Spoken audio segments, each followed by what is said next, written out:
सर्वेभ्यो नमः। देववाणी संस्कृतं यूट्यूब चलदृश्यं प्रति भवतां भवतीनां च हार्दं स्वागतम्। मित्रों, आज हम अष्टाध्यायी भाष्य प्रथमावृत्ति की लाइव कक्षा संख्या 215 को पढ़ेंगे। गत कक्षा में जहां तक मैंने पढ़ा दिया है उससे आगे पढ़ना आरंभ करते हैं।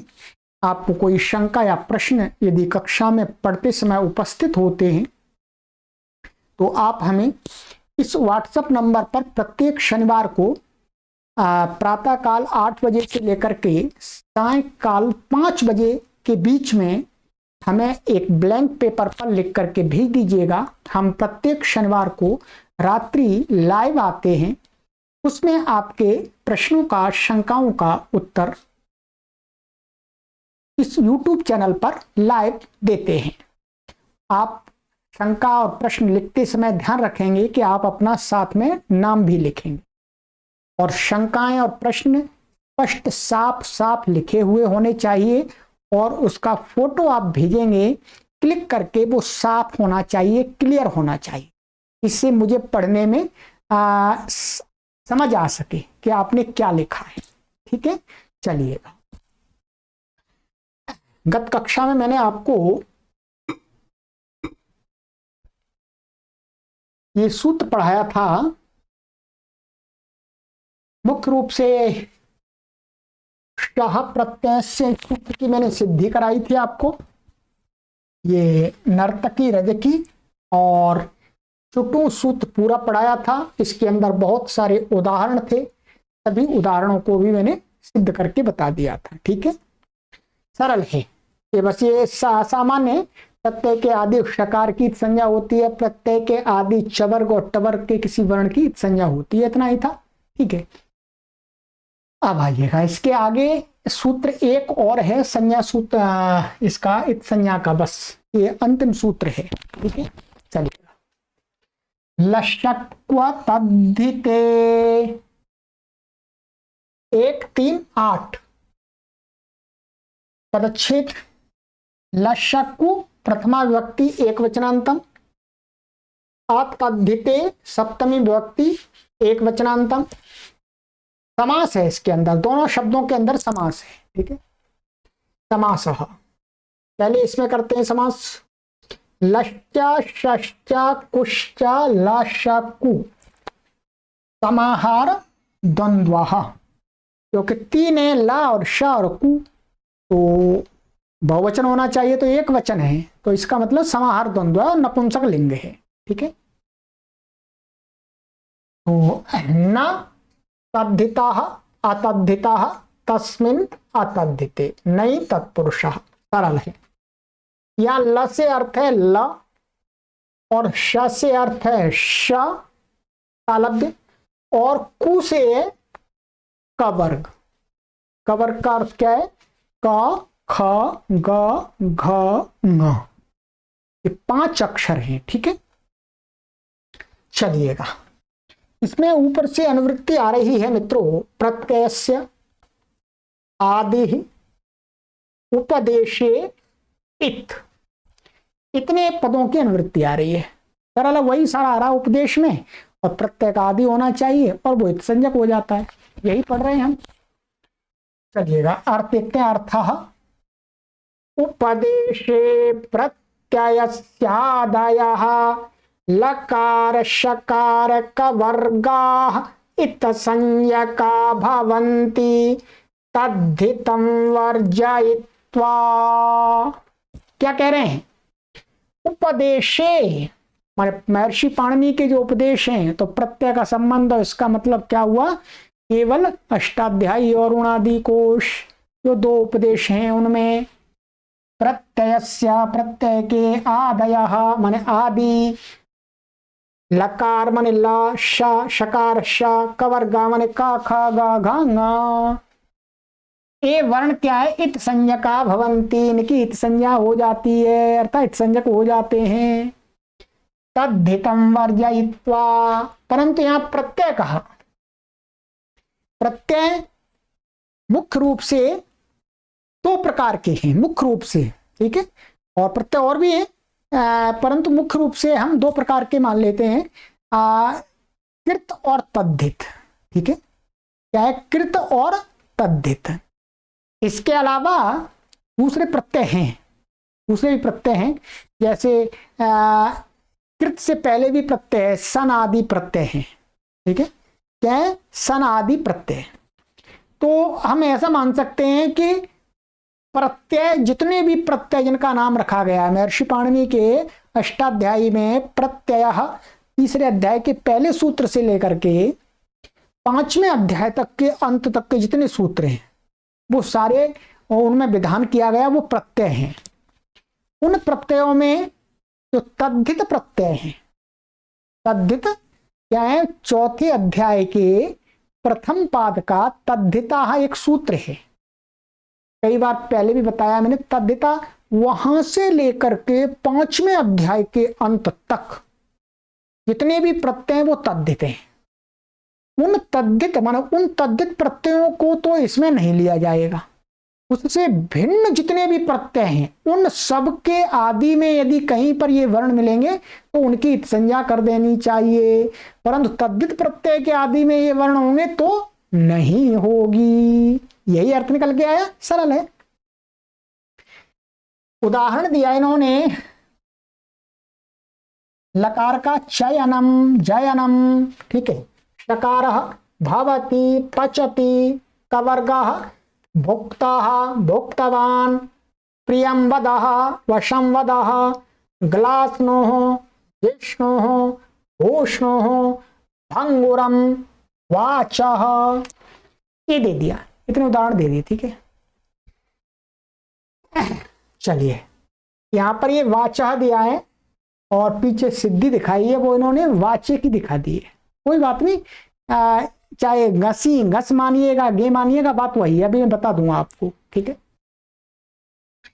तो ये हो गया, उपदेश में प्रत्यय के आदि में वर्तमान जो लकार शकार और कवर्ग उनकी संज्ञा होती है तद्धित प्रत्ययों को छोड़ करके। चलिएगा अब चलते हैं, प्रत्यय मैंने आपको बता दिया, तद्धित प्रत्यय जो तद्धित कौन कौन से हैं, ये तद्धिता सूत्र है, आपको बता देता हूं, यहाँ पर संख्या आप पुस्तक में देखिएगा, अब आप पुस्तक में देखेंगे तभी आपका पक्का होगा, ठीक है। ये तद्धिता सूत्र है, ये कौन सा सूत्र है, तद्धिता, ये है आपका 4-1 और ये आपका है 76, ठीक है, 76वां सूत्र है, 70 माने चौथे अध्याय के प्रथम पाद का 76वां सूत्र है। यहां से आगे पांचवें अध्याय के अंत तक जितने भी प्रत्यय हैं वो सारे तद्धित हैं, उनमें ये सूत्र काम नहीं करेगा।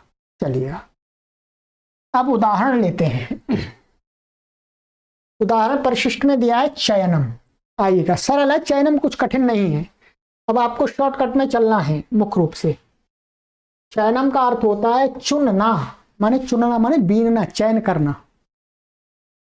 ये धातु अच्छी चयने, भूवादयो धातुवा से धातु संज्ञा हो गई, और क्या है, हलंत्यम, हलंत्यम से संज्ञा यहाँ की होगी तस्लोपा दर्शनम लोपा।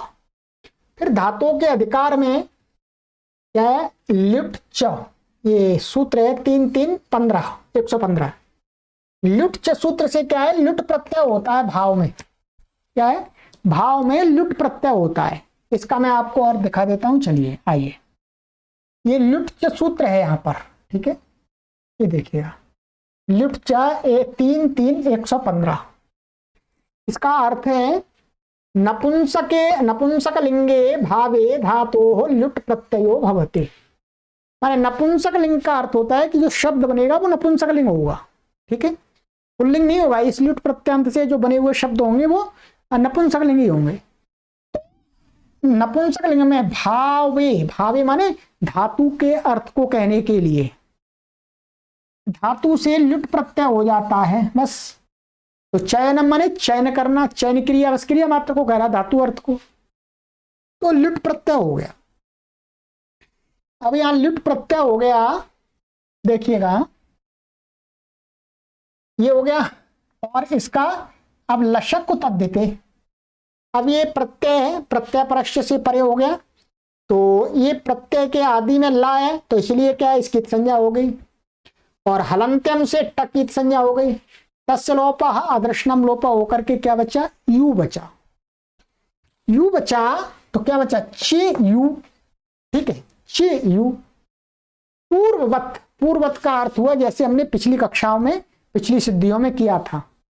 माने पूर्ववत क्या करेंगे, यस्मात् प्रत्यय विधिस्तदादि प्रत्यय अंगम से अंग संज्ञा हो जाएगी। अंग से अंग के अधिकार में युवोर नाकऊ, युवोर नाकऊ से क्या है, यू को यथासंख्य करके अनादेश हो गया। यू को क्या हो गया, अन हो गया। ध्यान देंगे, यू को अन हो गया। और अंग संज्ञा, अंग के अधिकार में इसकी क्या है, आर धातुकम शेषा से आर धातुक संज्ञा है लुट प्रत्यय की। तो सार्वधातुक आर धातुक अयो हो, 7 3 84 गुण वाला सूत्र है, सैकड़ों बार बताया।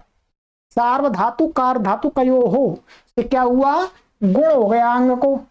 गुण कहां पर होगा, इको गुण वृद्धि, इक के स्थान में होगा।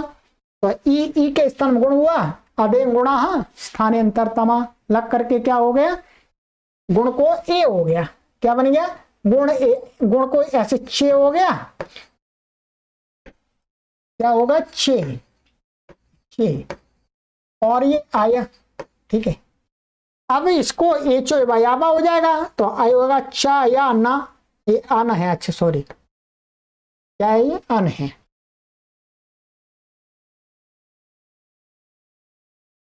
ये गुण होकर के छे और अन ऐसा है, ठीक है। और तो अब इसको एचो होकर के ए को आया और बन गया चयन, ठीक है। अब यहाँ स्वादि उत्पत्ति कर लीजिएगा, नपुंसक लिंग है इसलिए, तो सु आ जाएगा। यहाँ नपुंसक लिंग होने से क्या है, अतो अम, मैं ह्रस्वकारांत अंग से उत्तर नपुंसक लिंग में वर्तमान जो सु और अम है उनको अम हो गया। तो इसको क्या हो गया, अम हो गया। अम होकर के अमी पूर्व से पूर्व होकर के क्या हो गया, चयनम, ठीक है। सरल है, कुछ कठिन नहीं है अब, ठीक है। चलिए, चयनम बन गया। इसी प्रकार से जी धातु से जयनम, क्या है, जी धातु से जयनम, बिल्कुल यही है, धातु है जी, जय में सारे सूत्र यही लगेंगे, ठीक है। अपने आप बनाइएगा, शॉर्टकट में बनाइएगा लिख करके। भावती और पचती ये उदाहरण थे उसके। भावती पचती में सरल है, बीच में जो इस सूत्र का प्रयोजन वो शप प्रत्यय आता है, वहां पर शप के शकार की संज्ञा करना है। तो कह रहे हैं भावती या पचती पकाता है कि सिद्धि 1 1 2 में हमने पढ़ी थी। कहां पर, जो भवती की अदेंगुणा पर, माने वृद्धिरादय च अदेंगुणा के पचंती के समान ही जाने, ठीक है। पचंती के समान शप के शकार की इत संज्ञा प्रकृति सूत्र से होती है, यही मैंने बताया आपको, ठीक है। अभी मैं बता देता हूं आपको, वहां पर हमने दिखाया था। भू, देखिएगा भवती बनाया, भू और ये टिप आ गया, तिवादी उत्पत्ति करके बीच में कर्तरी शप से शप आ गया। तो यहां पर इसकी हलंत्यम तस्लोपा दर्शनम लोपा, हलंत्यम तस्लोपा दर्शनम लोपा, और ये प्रत्यय है। तो क्या है, प्रत्यय से वो चुटू लशक को तद्दिते, क्या हुई, लशक तद्दे शकार की संज्ञा हुई, तस्लोपा दर्शनम लोपा। तो क्या बना, भू को गुण हो जाएगा, भो हो जाएगा, सार धातु कार धातु का ऐसे गुण होकर के, और भो और ये यावा लग करके भावती बन गया, आदेश होकर के। इतना बना सकते हैं। फिर भी मैं आपको दिखा देता हूं सिद्धि जो वहां पर आई थी। ये यहां पर पचती बनाया था, जयती तो ये बनाया ही था आपका, जी धातु से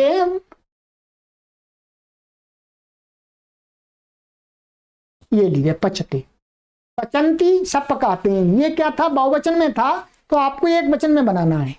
सारी प्रक्रिया यही रहेगी पूरी की पूरी, ठीक है। जब आप तिवादी उत्पत्ति करेंगे तो तिवादी उत्पत्ति में तो वो सारे सूत्र लगेंगे, लाह कर्मणी चा, लाह कर्मणी च भावे चा कर्म के भ्याह लस्य तिप्त वो सारे सूत्र आपको लगाने हैं, ठीक है। अब पूर्ववत बोलेंगे तिवादी उत्पत्ति, ठीक है, पहले भी बहुत सिखा दिया आपको। तो यहां पर जो मुख्य प्रयोजन है वो केवल इतना ही है, इसके समान आपको सारे काम कर लेने हैं, ठीक है। और इसी प्रकार से ये भवंती की, तो मुख्य रूप से आपको क्या करना है मैं बता देता हूं। चलिए, भवती पचती, बोर्ड पर मैं दिखा देता हूं आपको, आ जाइएगा। क्या है?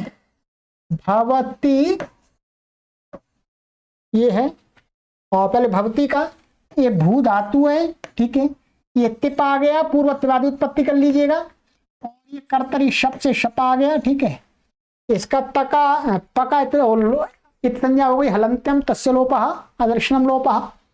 शप हलंत्यम तस्य लोपः अदर्शनम लोपः, लशक को तद्धिते से शकार की संज्ञा हो गई, तस्य लोपः अदर्शनम लोपः। क्या बचा आपका? भू और आ और ती, ठीक है।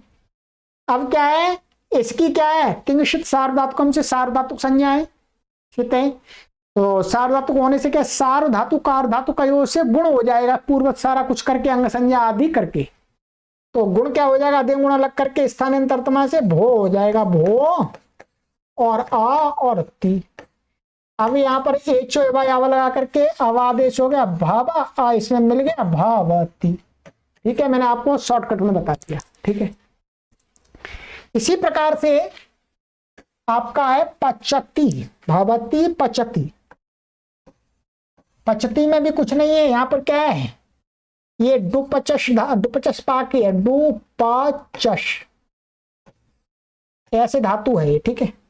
हलंत्यम तस्य लोपा दर्शनम लोपा, उपदेश जन्नासिक इत तस्य लोपा दर्शनम लोपा, और आबिरी टोडा वाहा तस्य लोपा दर्शनम लोपा। सारे मैंने लगा दिए और पढ़ा दिए सारे।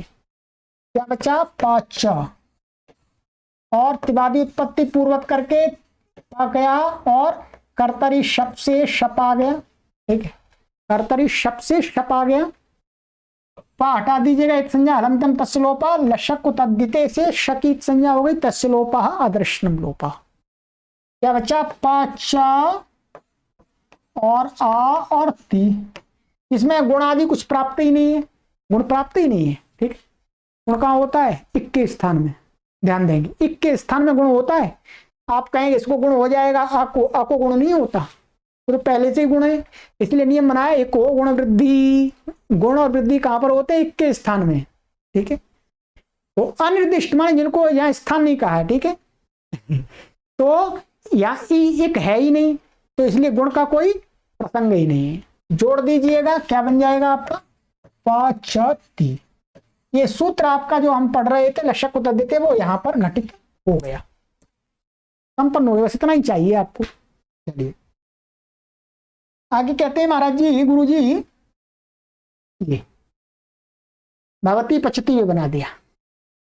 आगे आपका भुक्ता भुक्तवान, ये सिद्धि भी आपको कराई गई है, ठीक है। एक एक पांच में कराई गई है। ये क्या है? किंगतिच, तो किंगतिच सूत्र है आपका, उसमें कराई थी, ठीक है। यहाँ ये भुक्ता में क्या है? मैं सिद्धि वहां पर हमने करा दी है पहले ही, वहीं देखेंगे आप। एक एक पांच में क्या है? मुख्य रूप से भुज धातु है, ठीक है, और ये कता प्रत्यय आ गया है, ठीक है। भूते निष्ठा से कता प्रत्यय आ गया, तो ये क्या है? लशक तद्धित से ककार की इत संज्ञा हो गई, बस। और यहाँ पर चो को आदि लग करके ये भुक्ता बन जाएगा, ठीक है। ये सिद्धि आपको वहीं देखनी है, बस। मुख्य प्रयोजन यहाँ पर का की इत संज्ञा करना है, इस सूत्र से, वो यहाँ मैंने दिखा दिया। ठीक इसी प्रकार से भोक्तवान, भोक्तवान में भी यहाँ क्तवतु प्रत्यय है। कौन सा प्रत्यय है? भुज और ये क्तवतु, ये क्तवतु में चला गया, तो ये ककित संज्ञा हो जाएगी लशक तब देते से। बाद में सारे कार्य पूर्वत हो जाएंगे, भोक्तवान बन जाएगा, ठीक है।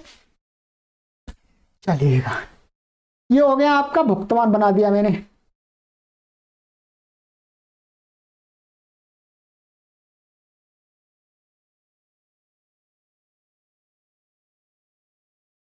अब इसके बाद में है मित्रों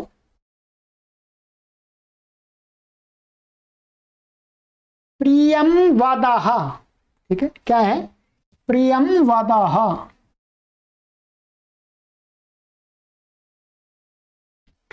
प्रियम वदा का अर्थ होता है प्रियम वदतीति प्रियम वदः माने प्रिय बोलने वाला व्यक्ति, ठीक है।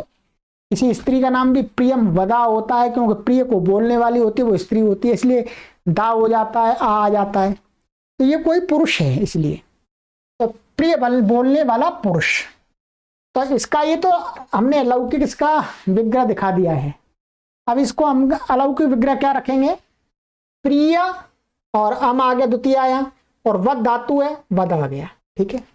अब यहाँ उपदेश जन्नासिक से इसकी संज्ञा हो जाएगी, तस्य लोपा दर्शनम लोपा, ठीक।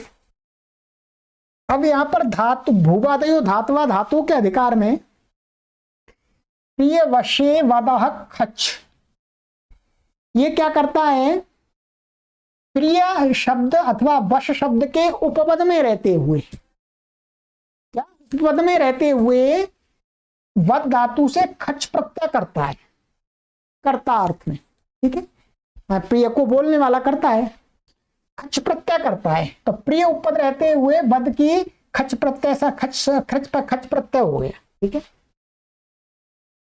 तो क्या बना, ये उपपद रहते वद से खच प्रत्यय हुआ, तो ये प्रत्यय पश्चात खच हो गया, ठीक है। मैं आपको इसका अर्थ दिखा देता हूं। ये सूत्र यहां पर है 3-2-38। ये क्या कहता है, प्रिय अर्थ प्रिय वश इत्येतयोः कर्मणोः उपपदयोः धातो वद धातो खच प्रत्ययो भवति। माने प्रिय और वश ये दो यदि कर्मवाची हो, ठीक है, तभी द्वितीय आई थी वहां पर प्रियम वदति, तो कर्मवाची उपपद के रहते हुए माने समीप में रहते हुए पूर्व में, क्योंकि इसकी उपपद संज्ञा भी है, ध्यान देंगे। तत्रोपपदम सप्तमी स्थम, जो पिछले सूत्रों में पढ़ा था, मैंने पढ़ाया था, से इसकी उपपद संज्ञा भी है, ये सप्तमी से निर्दिष्ट पद हैं दोनों, ठीक है। इसलिए उपपद रहते हुए कर्मवाची शब्द के उपपद रहते हुए, अब आप कहेंगे कि कर्म और सप्तमी, ऐसा नहीं है। कर्म माने वाक्य में कर्म का रूप हो, ठीक है। सप्तमी से निर्दिष्ट तो यहां सूत्र में देखना है, सप्तमी निर्दिष्ट होने से ये मतलब नहीं है कि वो कर्म नहीं रहा, कर्म हो सकता है, कर्ण हो सकता है, कुछ भी हो सकता है, ठीक है। तो यहां प्रिय के उपपद रहते हुए वद धातु से खच प्रत्यय होता है, क्या है, कर्ता में, ऊपर से आ रहा कर्ता, ये कर्ता ऊपर से कर्तरी आ जाता है, अर्थात जो वहां पर प्रत्यय कि कर्तरी कृत, जो कृत प्रत्यय होते हैं वो कर्ता में होते हैं, ठीक है। चलिएगा, वो बड़ी बात वो पहले बताया मैंने आपको, अभी जितना है इतना देखना है। खच प्रत्यय हो गया। अब यहां पर प्रिय अम वद खच ऐसा हो गया। यहां पर क्या है, उपपदम अतिंग, माने इस उपपद का किसी भिन्न शब्द के साथ में, इसके साथ में क्या हो गया, समास हो गया। इसकी ऊपर संज्ञा है, उपपद संज्ञा है, तत्रोपपदम सप्तमी स्थम, तो उपपद मतिंग से समास हो गया इसके साथ इनका दोनों का। तो फिर सुपो धातु प्रातिपदिकयों से प्रातिपदिक माने कृत तद्धित समासाश्च लगेगा, इससे समास हुआ, समास होने का कृत तद्धित समासाश्च, समास की प्रातिपदिक संज्ञा हो गई। प्रातिपदिक संज्ञा होने के बाद सुपो धातु प्रातिपदिकयों से सुप के प्रातिपदिक के अवयव सुप का लुक हो गया। क्या बचा, प्रिय वद और खच। अब खच है, खच में देखिए हलंत्यम लग जाएगा, ये लगा दिया, लशक को तद्धिते माने खा क्या है, प्रत्यय का आदि है, और कवर का अक्षर का ख, इसकी संज्ञा हो गई तस्य लोपा अदर्शनम लोप। क्या बचा, प्रिय वद अ, ठीक है। चलिए, यहां ख की संज्ञा होने से क्या है, ख की संज्ञा हुई है तो खिदंत है। ये जो क्या है, ये वास्तव में दो पद हैं, एक तो प्रिय है, ऊपर प्रिय था, ये वद धातु से क्या ये आ गया, खच आ गया, तो ये एक इसमें मिल जाएगा। तो ये क्या है, ये पूर्व पद मतलब समास में पूर्व पद और उत्तर पद होते हैं, तो समास में ये क्या है, ये पूर्व पद है, ये उत्तर पद है।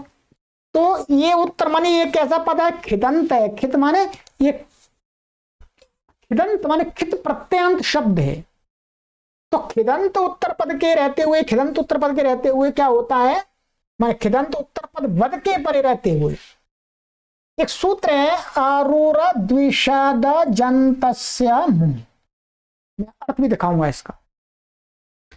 इससे क्या होता है, मुम आगम होता है, मुम आगम प्राप्त हुआ।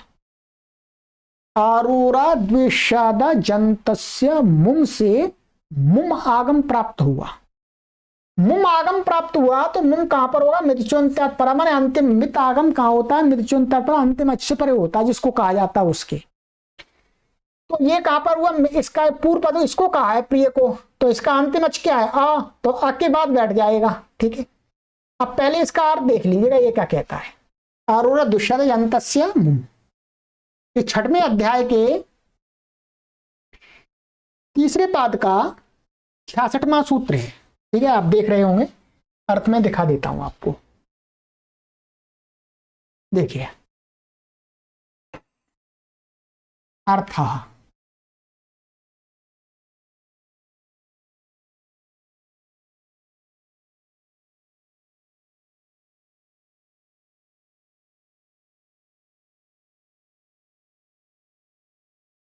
अरुस द्विषत इत्येतयोरजन्तानाम् अनव्ययानां च इदंत उत्तर पदे मुमागमो भवति। ठीक, क्या कहते हैं कि अरुस और द्विषत, द्विषत, ठीक है, इन शब्दों को, माने इन शब्दों के क्या है, अजंता नाम और अजंत शब्द, माने ये दो शब्द और अजंत शब्द। अजंत माने जिसके अंत में अच है, स्वर है। और अनव्ययानाम माने जो अव्यय नहीं है। ठीक है, खिदंत उत्तर पदे, माने उन समास में बाद में यदि खिदंत उत्तर पद है तो पूर्व वालों उत्तर पूर्व पद को क्या हो जाता है, मुम आगम हो जाता है। बस इतना ही है। ठीक है, तो ये वास्तव में अजंत और कैसा होना चाहिए, अनव्य मने जो अजंत, अनव्य मने अव्यय नहीं होना चाहिए। ठीक है, ऐसा अर्थ है इसका। तो अब देखिएगा, अब यहां पर हमने देखा कि ये इसमें क्या है, ये यहां अजंत है, अजंत शब्द है प्रिय, और ये अनव्यय भी है, अव्यय नहीं है। तो और ये खिदंत शब्द के उत्तर पर रहते हैं, इसको मुम आगम हो गया। मुम आगम हो कहां हुआ, प्रिय मुम और वद, ये आ मिल गया। तो ठीक है, तो मुम के मकार के हलंतम तस्लोपा दर्शनम लोपा उपदेश अनुनासिक तस्लोपा दर्शनम लोपा उकी संज्ञा, क्या बच्चा, मुम का केवल म बचता है। ठीक है, म बचता है, तो क्या बनाइए, प्रियम व प्रियम, प्रिय और मा और वद, और ये फिर इसको, अब ये समास है, समास होने से कृत समासाश्च से प्रातिपदिक संज्ञा है, प्रातिपदिक संज्ञा होने से स्वादि उत्पत्ति कर देनी है। स्वादि उत्पत्ति की है तो हमने सु आ गया, सु आ गया तो सु आकर के फिर इसको रुत विसर्ग कर देंगे। और यहां पर ये मुम का मा है, इसको अब क्या होगा, मौनुस्वार। ठीक है, मौनुस्वार माने पदांत में वर्तमान मकार को झलके परे रहते क्या हो जाए, अनुस्वार हो जाता है। तो ये पद के अंत में, यहां पर ये पद है प्रिय, तो अंत में होने से मकार और आगे झल आ रहा है। ठीक है, हल, झल में हल, सॉरी क्या है, हल, हल के परे रहते झल नहीं हल, तो हल के परे रहते क्या हुआ, अनुस्वार हो गया, तो प्रियम वदाह ऐसा बना, बन गया प्रियम वदाह। इस सूत्र का जो मुख्य प्रयोजन था वो खच के खकार की संज्ञा करना था, लक्ष्य को तद्देते का वो हटा दिया। ठीक है, इसी प्रकार से वशम वदती, वशम वदह, वशम का अर्थ है अनुकूल वचन बोलने वाला, माने अपने अनुकूल वचन बोलने वाला।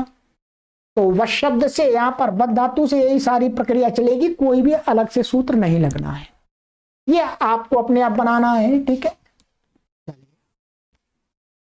ये हो गया आपका। आगे आगे है आपका, इसमें सिद्धियां इसमें अधिक हैं, चलिएगा। भंगुरम, भंगुरम का अर्थ होता है नाशवान। ठीक है, भंज धातु है। ठीक है, भंज मर्दने आदि धातु है। ठीक है, तो क्या है, भंज धातु उपदेश से संज्ञा हो गई, तस्य लोपा दर्शनम लोपा, भूवादय धातवा धातु संज्ञा, धातु धातु के अधिकार में भंज भासमिदो घुरच दिया, भंज भासमिदो घुरच, ये घुरच प्रत्यय हो गया। घुरच प्रत्यय करता है 3 2 161, ठीक है। ये कहता है कि भंज धातु से, भास धातु से और मिद धातु से कर्ता अर्थ में घुरच प्रत्यय होता है, ठीक है। घुरच प्रत्यय हो गया तो भंजा और घुरच प्रत्यय प्रश्च। अब यह लशक को तद्धिते से घा लव लव का वर्ग में आ गया, इत संज्ञा हो गई, ठीक है। और हलंत्यम तस्य लोपा आदर्शनम लोपा, तस्य लोपा हलंत्यम तस्य लोपा आदर्शन लोप से लोप हो गया। क्या बचा? उर बचा इसका, तो भंजा उर ऐसा बच गया, ठीक। इस सूत्र का प्रयोजन घट गया, मुख्य रूप से जिस सूत्र को हम पढ़ रहे हैं घट गया। आगे अब यहां पर क्या है? चजो हो कु घृण तो हो, ये क्या कहता है कि चकारांत और जकारांत जो अंग है उसको घित अथवा इणित प्रत्यय पर रहते क्या होता है? कवर्ग आदेश हो जाता है। मैं अभी सूत्र का अर्थ आपको दिखा देता हूं, चलिए ये देखिएगा। ये भंज भास में दो घुरच तो आपका ये था, ठीक है। इसको भी देख लीजिएगा जब चलती चलती। भंज भास मिदो घुरच कहता है कि भंज भास मिद इत्येतेभ्यो धातुभ्या तच्छीलादिषु कर्तृषु वर्तमाने काले घुरच प्रत्ययो भवति। माने ये 3 धातुएं, इन धातुओं से तच्छीलादि अर्थ माने स्वभाव, माने उस प्रकार की क्रिया करने का स्वभाव है।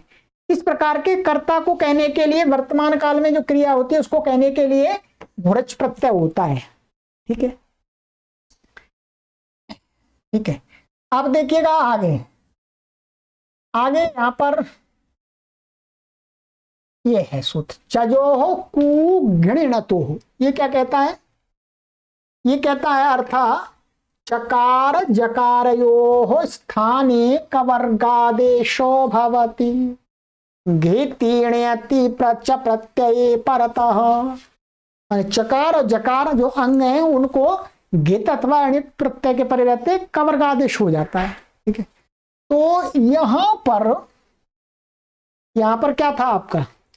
ये घित प्रत्यय और ये क्या है? चवर का है ज, तो कवर्ग आदेश हो गया। कवर्ग होने से क्या हो गया? कवर्ग होने से क्या है?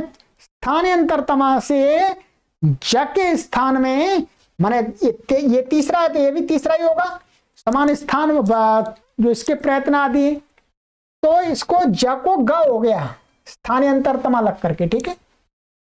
अब क्या बनेगा? ये क्या था? ध्यान देंगे, ये वास्तव में पहले न ही था, ये न था, क्या था? न था ये, परंतु ये क्या है? इस ज के कारण से स्तोश्चुनाश्चु से न को ये हो गया था। अब ये ज हट गया, ग आ गया, तो जो स्तोश्चुनाश्चु लगा था वो भी हट गया, उसका भी कार्य हट गया, तो न ही आ गया फिर दोबारा, तो ये न आ गया फिर दोबारा। अब आ गया भंज भंग और उर। ध्यान रखिए, हमेशा रखेंगे, निमित्ता पाए नैमित्त कस्यापि अपाय। निमित्त के हट जाने पर उस निमित्त से उत्पन्न हुआ जो कोई कार्य था वो भी हट जाता है। ये परिभाषा मैंने पूर्व में आपको कई बार बता दी है। अब यह भन ग उर नश्चा पदांतस्य झली। नश्चा पदांतस्य झली माने अपदांत में वर्तमान जो नकार होता है उसको झल के परे रहती क्या हो जाता है? अनुस्वार हो जाता है। तो ये क्या है? ना अपदांत में पद नहीं है यहाँ पर, और आगे झला आ रहा है ग, तो इसको अनुस्वार हो गया, अनुस्वार हो गया। इसको क्या बन गया? ये भंग बन गया, भंग, और ये उर है आपका, ठीक है। अब यहां पर क्या है? आगे सूत्र आया अनुस्वारस्य यहीं पर सवर्ण, ठीक है। अनुस्वारस्य यहीं पर सवर्ण, अनुस्वार को पर सवर्ण माने बाद के सवर्ण वाला हो जाता है। क्या है? यहीं माने यहीं पर, यहीं होना चाहिए बाद में, ठीक है। अब देखिए इसका अर्थ मैं दिखा देता हूं आपको, जो संधि सूत्र है ये, ठीक है।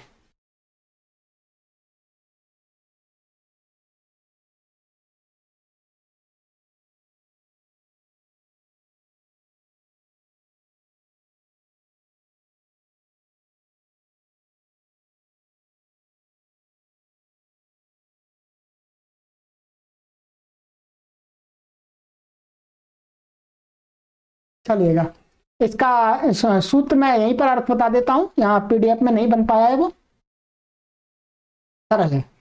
तो क्या है सूत्र, क्या है, अनुस्वारस्य यहीं पर सवर्ण, यहीं माने ये यहीं, ऐसा है, यहीं प्रत्याहारांतर्गत कोई वर्ण हो तो क्या है, उसको परसवर्ण हो जाता है अनुस्वार को।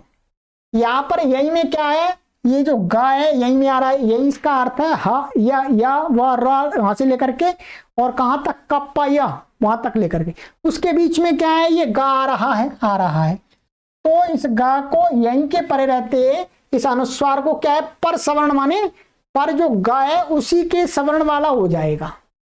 तो जब अनुस्वार को करते हैं तो वो बाद में होता है उसके उसी वर्ग का पांचवा होता है, क्या स्थानांतरमा लग करके पांचवा होता है।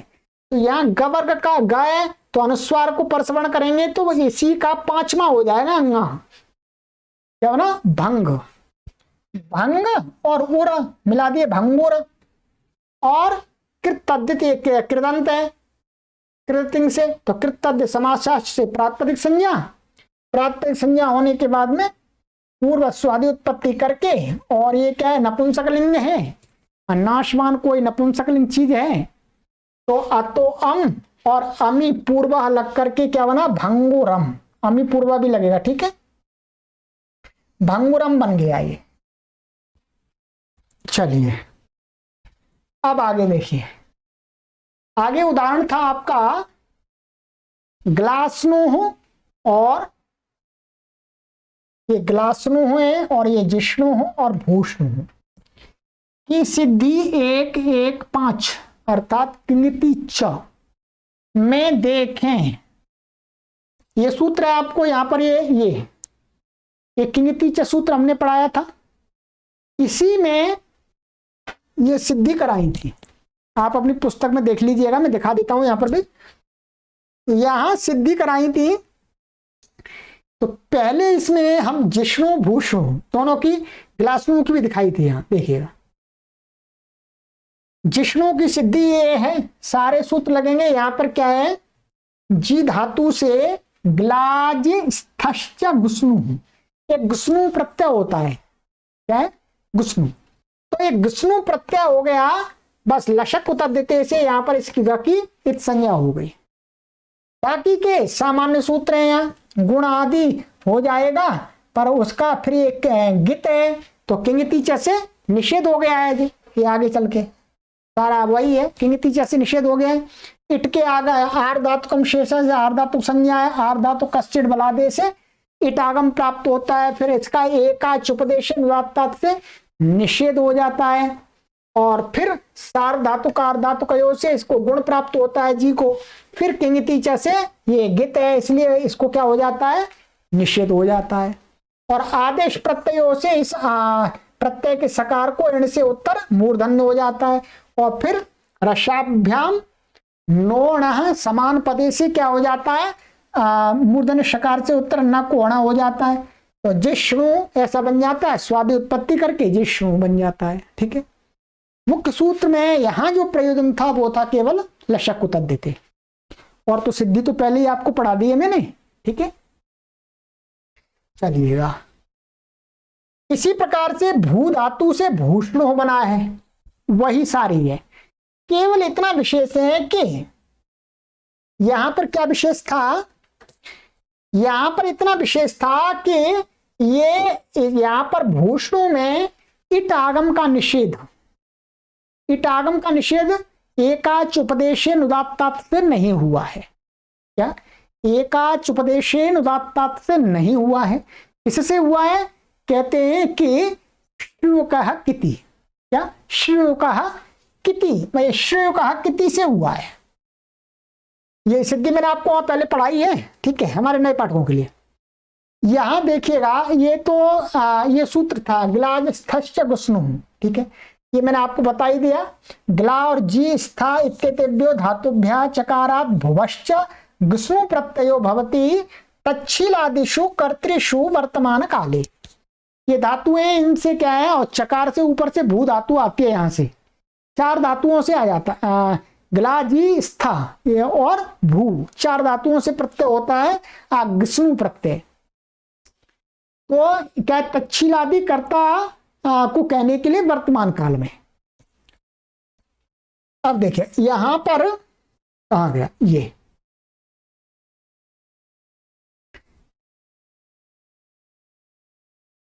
तो भूषणों में यहां पर ये सूत्र है शिव का किति।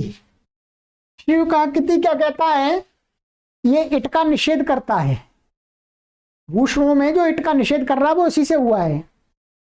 कहते हैं कि अर्थ श्री इत्येतस्य उगंतानां च किति प्रत्यये परता इडागमो न भवति। माने एक तो श्री धातु है और उगंत माने उक प्रत्याहारांतर्गत वर्ण है जिसके अंत में उक का अर्थ हुआ माने रे रे ओ रे री, ये 3 वर्ण आ गए बस। ओ रे री, ये 3 वर्ण है जिसके अंत में वो उगंत हो गया। तो भू कैसा है, भू उगंत है, इसलिए कित प्रत्यय, कित का अर्थ यहां पर है वास्तव में कित गित। ध्यान देंगे यहां पर कित लिखा हुआ है, पर यहां कित का अर्थ है कित और गित, ये भी ध्यान देंगे। ये मैं आपको वहां आगे पढ़ाऊंगा 7वें अध्याय में। कित का अर्थ है गित और कित, इनके प्रत्यय के परे रहते। तो ये क्या है, गुस्नु प्रत्यय गित है, इसलिए क्या है, गित होने से ये इसके परे रहते हैं, भू धातु को इट के आगम का निषेध हो गया है, ठीक है। चलिएगा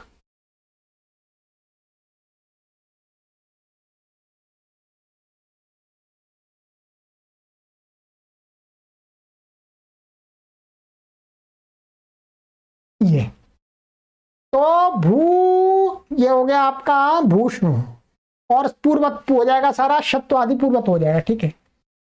और आपका ये हो गया गुस्नु प्रत्यय संज्ञा होने से, ठीक है। अब है इसमें ग्लासनु, ग्लासनु में कुछ भी नहीं है, गलई धातु है बस, गलई धातु है। गलई धातु को क्या हो जाता है, आदेश उपदेशे स्थिति से क्या है, आई को आ हो जाता है, तो ये ग्ला बन जाता है, ग्ला बन जाता है बस। आदेश उपदेश स्थिति का अर्थ है कि उपदेश में वर्तमान जो ऐच, माने ऐच का अर्थ क्या है, ऐकारांत और औकारांत, क्या एच क्या है, आदेश माने एच माने एकारांत, ओकारांत, ऐकारांत, औकारांत। धातु को उपदेश में ही क्या हो जाता है, यदि उससे आगे कोई शित प्रत्यय नहीं आने वाला हो तो उसको आदेश हो जाता है। यहां पर क्या है, गलई धातु से आगे गुस्नु प्रत्यय आ रहा है जो शित नहीं है, गित है, इसलिए इससे क्या हो जाता है, इसको आ हो गया और गला बन गया। गला बन करके और फिर गिलाज स्थश्न, जो सूत्र था आपका ये वाला, इससे क्या हो गया, यहां पर गिलाज स्थश्च गुस्नु से गुस्नु प्रत्यय हो गया, और उसको कुछ करना ही नहीं, मिला देना है, यहां पर तो कुछ करना ही नहीं है, ठीक है। ये आत तो हुआ है, आत तो करके ग्लासनु बन गया, वो ग्लासनु, ठीक है।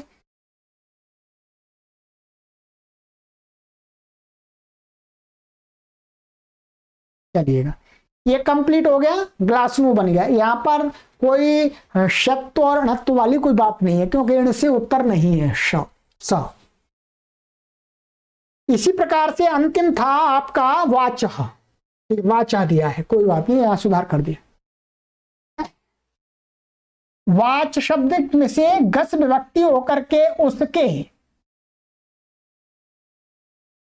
यहां क्या है, ना ना ना ऐसा होगा, ठीक है। ना की प्रकृत सूत्र से इत संज्ञा होकर के तस्य लोपा, माने ना की संज्ञा हो जाएगी, इसमें किससे हो जाएगी, लशक को तद्धिते, और फिर ये अस बचेगा, वाच अस, और रुत विसर्ग पूर्वत रुत विसर्ग आदि होकर के क्या बनेगा, वाच। ये षष्ठी विभक्ति एक वचन का बना दिया इन्होंने। ऐसे ही चतुर्थी में भी बनेगा वाचे, और वाचा पंचमी में भी बनेगा, सप्तमी में बनेगा वाची। बस इतनी जगह मिलता है गित इसमें। तो ये मित्रों आपका ये इसकी मैंने सिद्धियां बता दी हैं। ठीक है, ये सिद्धियां आपको मोटी मोटी समझनी है, ये ध्यान देंगे, आप इनको रटते मत रहिएगा। ठीक है, आपके पास में पुस्तकों का होना परम अनिवार्य है। बिना पुस्तक के क्लास तो समझ में उतनी नहीं आएगी, आपको आ जाएगी, पारायण तो हो जाएगा। यदि आपके पास में इतने सामर्थ्य नहीं है तो आप आराम से कर सकते हैं। तो यदि पुस्तक जिनको भी प्राप्त करनी है, एक बार तो करनी है जीवन में, ये कोई पाठ्यक्रम की बदलती पुस्तक नहीं है। ये जब तक संस्कृत भाषा रहेगी तब तक पुस्तकें आपकी काम आएंगी, आपके कार्य भी आएंगी, आपके बेटों के बेटे बेटियों के भी कार्य आ जाएंगे, वो पढ़ेंगे तो उनके बेटे बेटियों के भी कार्य आ जाएंगे आगे। जब तक पुस्तक को आप संभाल के रख सकेंगे तब तक काम आएंगी। ये रद्दी वाली पुस्तक नहीं है, ये एक साल पढ़ लिया छुट्टी रद्दी बन गई, ऐसा नहीं है। ये शाश्वत ज्ञान है, ये बदलने वाला ज्ञान नहीं है। हर साल बदल जाता है एनसीईआरटी का सिलेबस, ये सिलेबस नहीं बदलना, कभी भी नहीं बदलना मित्रों। तो ये तो मैंने आपको ये सूत्र करा दिए पूरे। ठीक है, लशक को तद्धिते आपका कंप्लीट हो गया। इसके साथ ही आपको एक सूत्र और पढ़ा देता हूं। ठीक है, सरल है, उसमें कुछ करना ही नहीं है आपको। ये सारी सिद्धियां मैंने करा दी आपको। भवति पचति भुक्ता भुक्तवान प्रियम वदा वशम वदा ग्लासनो जिष्णो भूषणो भंगुरम और वाचा। ठीक है, अब आइएगा, ये ध्यान रखेंगे हमेशा, कभी कभी गलती हो जाती है या कोई आपको पूछ सकता है, इस सूत्र को लगाते समय ये विशेष ध्यान रखना है कि तद्धित प्रत्यय नहीं होना चाहिए। ये तद्धित में भी आप लगा दें और फिर कहीं लग क्यों नहीं रहा, तद्धित में नहीं लगता है, ये यहां पर अच्छी प्रकार से साथ में रखना है। ठीक, चलिए बस ये विशेष ध्यान रखना है। अब है आपका आगे का सूत्र है तस्य लोपः। तस्य लोपः, तस्य षष्ठी विभक्ति एकवचनान्तम, लोपः प्रथमा विभक्ति एकवचनान्तम। तस्य षष्ठी विभक्ति ये हो गया आपका, लिखा हुआ है। अर्थ बहुत सरल है इसका, कुछ करना ही नहीं है आपको, इसमें कुछ नहीं करना। तस्य इत्संज्ञकस्य लोपो भवति। तस्य कहते हैं तस्य माने किसका, कस्य, जो पीछे हमने इत संज्ञा की है।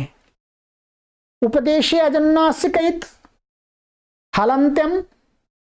ठीक है, यही सारे सूत्र हैं, आपको पढ़ पढ़ के बता देता हूं पूरा। वैसे तो बिना देख के बता सकता हूं, कोई परेशानी नहीं है, और आपकी संतुष्टि के लिए कि कहीं मैं सही बता रहा हूं या गलत बता रहा हूं, आपको ज्ञान होना चाहिए ना। देखिए पहला सूत्र इत संज्ञा वाला कौन सा था, उपदेशे जनुनासिक इत। दूसरा कौन सा था, हलंत्यम।